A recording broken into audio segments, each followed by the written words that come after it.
రోజు మనము ఒక వ్యక్తి గురించి ప్రార్థన చేస్తుంటే ఎలా ప్రార్థన చేయాలంటే వాళ్ళని ఆశీర్వదించుదేవా అంటే సరిపోదు. ఆశీర్వాదం అనగానే అందుకోసం మన ప్రార్థన 5 నిమిషాలు అయిపోద్ది. ఎలా అంటే బ్లెస్ అనే దానికి 5 పదాలు ఉంటాయి. BLESS. బ్లెస్ అంటే మొదటిగా బి అంటే బాడీ నీడ్స్. దేవా అతనికి మంచి ఆరోగ్యం దయచేయండి, మంచి బలమును దయచేయండి, పని చేయడానికి ఆ ఎముకలను సత్తువను దయచేయండి, శరీరంలో ఆరోగ్యం దయచేయండి, నీ బలమును అనుగ్రహించండి ప్రార్థన చేయాలి. ఎల్ అంటే లేబర్ నీడ్స్, అంటే వాళ్ళు చేస్తున్న పనులలో గొప్ప సఫలతను దయచేయండి, ఆశీర్వాదాన్ని దయచేయండి, అంటే వాళ్ళ పనులను దీవించడానికి ప్రార్థన చేయాలి. ఈ అంటే ఎమోషనల్ నీడ్స్, అంటే వాళ్ళకి మనశ్శాంతిని దయచేయండి ప్రభువా, నెమ్మది కలిగిన మనసును దయచేయండి ప్రభువా, అయ్యా నీ కృపను అనుగ్రహించండి అని ప్రార్థన చేయాలి. ఎస్ అంటే సేఫ్టీ నీడ్స్. ప్రతి 2 సెకండ్లకి ఒక వ్యక్తి రోడ్ యాక్సిడెంట్ లో చనిపోతాడు.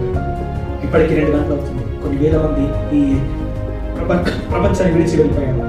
సేఫ్టీ నీడ్స్ గురించి ప్రార్థన చేయాలి. చివరిగా సాల్వేషన్, వారికి రక్షణ కలగాలని ప్రార్థన చేయాలి, వారి సంతానానికి రక్షణ కలగాలని ప్రార్థన చేయాలి. మన బాధ్యతలు ఏంటంటే